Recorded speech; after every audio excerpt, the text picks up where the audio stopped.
Great. So welcome to our third monthly data business event. It's actually great to see so many of you. We did the first one, I guess, a couple of months ago, and we had 50 people, so it's quite incredible.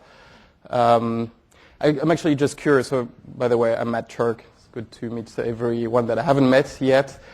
I'd be curious, just a quick show of hands, who was here at the last event in February? Okay, quite a few. Who was here at the first event we did in December? Okay. And who was here at both? Oh, good. Okay, so we have some regulars. Okay, that's great. I guess great data to have. So we have some great speakers tonight, but before we get into the presentations, I actually wanted to take a little bit of time to do some intro remarks. A number of people that attended the last couple of events mentioned that I'd simply never quite introduced myself and introduced Bloomberg and Bloomberg Ventures. So I'd like to take a minute to do that. And also I've had a number of questions about why I'm doing this in the first place. What's the rationale behind it? So I want to spend a little bit of time doing this.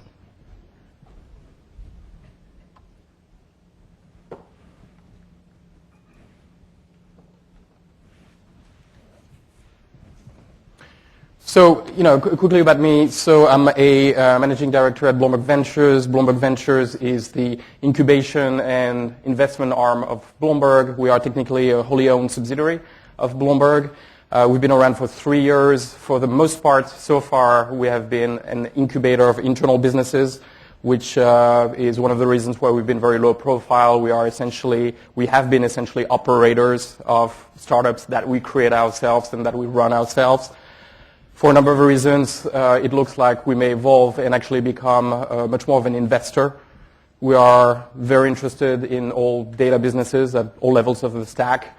So in the next few months, we're very much looking forward to be part of this type of conversation with you guys. I personally I try to be as active as possible in the New York tech community. I'm a mentor at pretty much any program out there, whether from Techstars, Dreamit, Entrepreneur Roundtable, Venture Capital, Venture Growth, Venture Network, all of which are great. I'm also a fairly active angel investor, particularly in data businesses. Last case in point, I just participated in a seed round just last week. Hasn't been announced yet, but it's a Hadoop in the cloud solution. So hopefully it will be announced in the next few weeks. I'm interested to have this type of conversation with you guys as well, separately. There's many ways you can reach me. I'm more than happy to meet in person. You can reach me through Twitter. I've started a blog to capture some of what's going on in this event. So, if you want to communicate via that, that's great as well. I've also been in the data world for pretty much my entire career. For the last 13 years, I co-founded an enterprise search software startup here in New York, and that was a few years ago now. But we were very much already dealing with this whole unstructured data issue coming from all sorts of different sources, and how do you normalize it? How do you make it searchable? What kind of machine learning techniques you use to make sense of it? How do you extract insights? All of this was already the case. This company was acquired by Oracle. I spent some time, actually 2.5 years with Oracle, so I was very much immersed in the structured data world. And now I've been with Bloomberg for 3 years, so very much working in the financial data and B2B data world. So a few words about this event. And by the way, I'm thinking of this very much not as an event, much more as a community building exercise. I very much hope that this is not a conference style event. It's not about me, or it's not about any of our great speakers speaking to you guys. It's about an interaction. So for those who have been here already, we try to keep this make this as interactive as possible. There's a lot more people this time around, but hopefully we can have some great debate as well. So it's your event as much as ours. So quickly, what did I start this event? So there's essentially 3 reasons. So first of all, I'm a believer in the whole big data revolution. thing. Absolutely, I've drunk the Kool-Aid, and I'll explain in a second, why and what I see some of the interesting trends to be. Number two, I think Bloomberg is a perfect host for this type of conversations because this company in many ways has been the original big data company. And three, I think that big data is a very interesting opportunity for us, for the New York tech community, to really build an engineering culture in this city, which hasn't been the case so far, but for reasons I'll discuss, I think that's a great opportunity for us. So, being a big believer in big data, so, obviously there's a lot of hype. I actually went through the exercise, and you guys should try that as well. Just Google data is the new, in quotes. And so some of the answers I got is data is the new gold, data is the new black, data is the new plastic, data is the new oil, data is the new frontier. And you may have seen that Davos, recently they decided that data was a new asset class. So just the way, equity or commodities is an asset class, that's a new asset class. So of course, the slight irony for all of us that have been in this world for a little while is that, none of this is new as to the principle, right? I mean, it used to be called lots of different things, which still exist. I mean, it used to be database management, it used to be business intelligence, which of course still exists. It used to be data mining. It used to be, all sorts of data warehousing, all sorts of technologies that we all a lot of us are very familiar with. And data for a very long time was essentially this raw material that we had an abundance of. The problem of having too much data for the state of technology at any given point is not a new problem. Technology has always been sort of running behind data. And the fundamental issue of I have all this data and I know I'm going to have to kill 70% of it, 90% of it because I can't make sense of it is not new. So for many, many years, what we've been doing with data is make a bet that this is the data that we want. Let's clean it up. Let's normalize it. Let's put it in the data warehouse, and let's try to extract some insights from it. But, as much as this has been around for a little while, I think this is a particularly exciting time. So this is the drinking the Kool-Aid part. I think this very much, a little bit of a perfect storm happening around data right now, and big data. It's actually not just big data; it's data in general, I think. But this is really this combination of all these trends happening at the same time. There's all sorts of new forms of data. So today we have GNIP. GNIP is going to talk about social data. So all the data that did not exist 5 years ago around Twitter and Facebook and all the things. There's data that's captured by sensors. Your car is now a data capture mechanism. You can go anywhere with that data being created. So new sources of data. That results in a massive amount of data, and I'm not going to give you the stats. You can read them everywhere. There's all sorts of very impressive numbers around that. There's also the trend of the cost of capturing this data and IT in general, storage, processing power. Storage is cheaper. You get more processing power, so there's actually a chance that you may be able to handle that data. There's a trend of open source. Hadoop is an open source framework that happened to be derived from the work that Google did. And Yahoo is a massive contributor to Hadoop. And so you have those large corporations with a lot of R&D power that have been contributing a lot of intelligence to this open source that all of us can benefit from to address those big data problems. So all of this is exciting. This, the media hype that results from it that I was alluding to. So, I have a few thoughts on media hype. I think, as a community, I think we should embrace the media hype. There's always a tendency to say, well, like I was saying earlier, we've been doing this for 20 years. Now everything is big data, and everybody's jumping on the bandwagon and all those things. Well, my experience of a data business a few years ago was that you really had to convince enterprise purchasers that there was a value in harnessing the data, especially in structured data.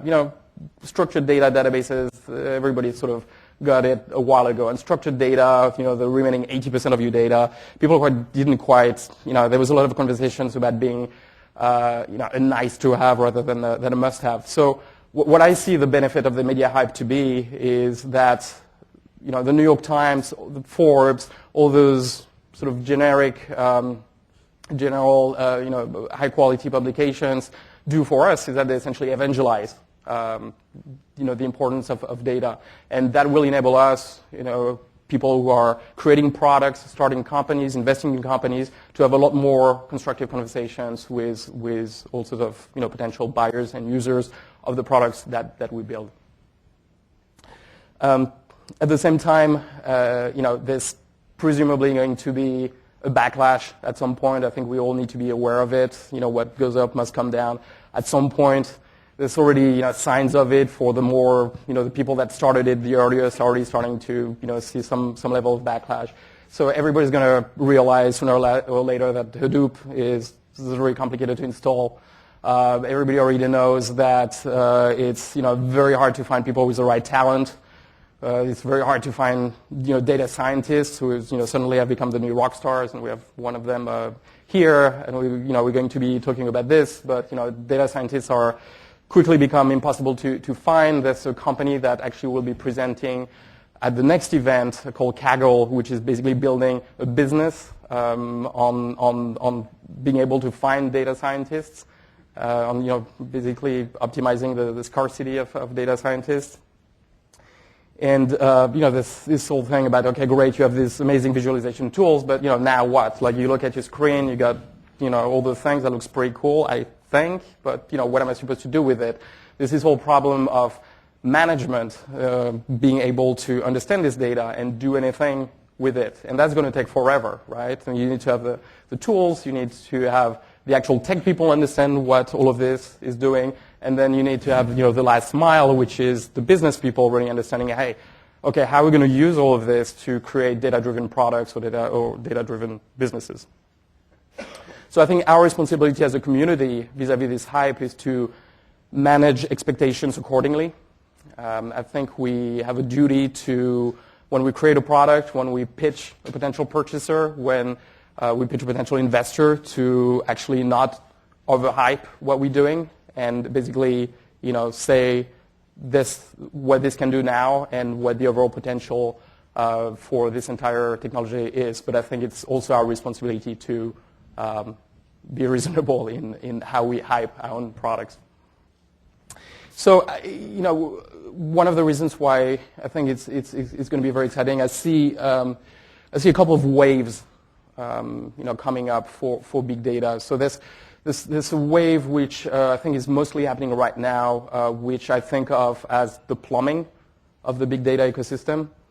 And by that, I don't mean just the infrastructure, not just the Cloudera or Hortonworks type companies that basically do the bottom infrastructure layer. I'm also thinking of companies like GNIP, who's going to be presenting later as part of the infrastructure, part of the place where you get the information you need for social media and the analytics you need.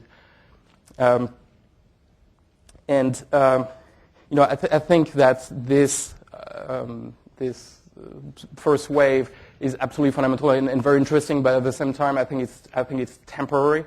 I think what's going to happen to it is that very quickly people are going to, and that would be actually a sign of success for that wave. I think people are going to take all of this for granted. I think if this is successful, that's going to become an afterthought. Of course, if you want to search your machine data, you're going to be using Splunk. You don't even need to think about it. Of course, if you want to mine your social data analytics, you're going to use GNIP, or you're going to use DataSift that presented last time. It's going to be a little bit like social media. Social media was this amazing thing, 4 years ago, and everybody was trying to understand what that meant. And now, any brand thinks of social media as of course. This needs to be part of what we do. And similarly, I think it's going to be interesting for all the companies, large companies that use big data. I think that the advantage that big data is going to give to companies is going to be temporary. I think it's going to be evolving towards being something like what zero stock was to manufacturing a few years ago, where at some point somebody starts doing it, then everybody's got to do it, and then a few years later, then everybody's doing it, and if you're not doing it, you lost. But if you're doing it, you're just at the same level as your competitors. So I think it's temporary. So I think what's going to happen to this first wave is that there's going to be some interesting consolidation. And interestingly enough, that's already started. So for those that were here the first time, the first presenter we ever had was Hyperpublic, Jordan Cooper. Is there anybody? I don't think they are here. Well, they're probably on some island now. So Hyperpublic got acquired. I don't know if you guys saw the news, by Groupon just last Friday. Actually wrote my sort of first blog post ever on it, and you can take a look at it if you're interested. But that's a case in point. They built an interesting technology.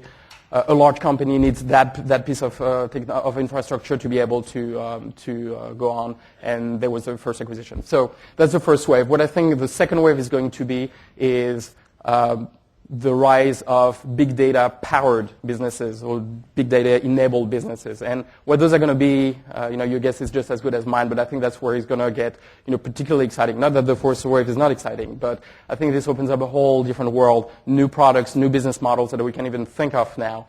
An example of new business model is Rolls-Royce. They have started to charge for the jet engines on a per usage basis. So it used to be the case that Rolls-Royce would sell their engine to the airplane manufacturer. What they're starting to do now is that they have sensors on their jet engines that capture how much this jet engine is used. And there's a whole infrastructure about how to capture this data, how to make it available to the customer, but they charge on a per usage basis. And that type of thing just wouldn't have been possible up until recently. And that's one example of a business model.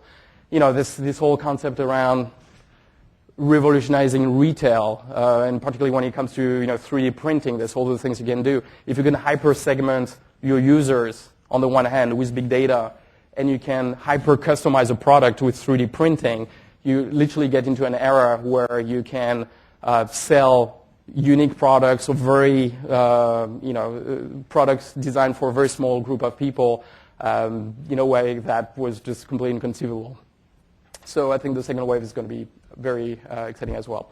So just quickly, number 2, number 3, Bloomberg. There's going to be a presentation here, so for anybody that's interested, you should attend, and it's going to be pretty interesting. But fundamentally, Bloomberg was the first big data company out there. I think we built an entire stack, or the people before me built an entire stack of infrastructure, gathering lots of data from lots of different sources, creating an absolutely reliable infrastructure, building analytics on top, and building applications on top of analytics. And I just have a few stats somewhere as a preview to that conversation. So we're getting data from 350 exchanges, 4,000 contributor feeds, 3,000 fixed connections. That results in, does everybody know what a tick is? So a tick is essentially, to probably oversimplify, that's a trade. That's what a trade is recorded. So the Bloomberg infrastructure, it's actually 3 sides. There's an uptick, there's a downtick, and there's a zero tick. So the Bloomberg infrastructure handles every day 45 billion ticks, just to give you a sense of what we're talking about big data. And Bloomberg is also a very strong messaging system. We have 220 million messages being exchanged among the network every day. We've stored 56 billion messages in our Vault, compliance archive product. And we've got 10 petabytes of storage deployed in our data centers. So, in other words, there's lots of expertise here. We don't view ourselves in running this event as a sponsor. It's not really about the room and the food. It's much more about you guys having a chance to interact. Can I have a show of a hand who's from Bloomberg? Okay, so look around you, have an interaction with those guys. You can learn a lot from them. They can learn a lot from you, and that's the type of conversation I'd like to facilitate. Third part and last part, so for the New York community, so, I may be over-optimistic here, but so as we all know, the New York community is booming. The tech startup community is booming. We've been essentially, initially very focused on ad tech. That was sort of the Silicon Alley thing. Then we very much became a social media place, social media and e-commerce to a large extent. But we always lagged quite far behind Silicon Valley and Boston in terms of engineering culture. Well, I think that big data is our opportunity as a community to catch up quite a bit and becoming a very strong engineering place.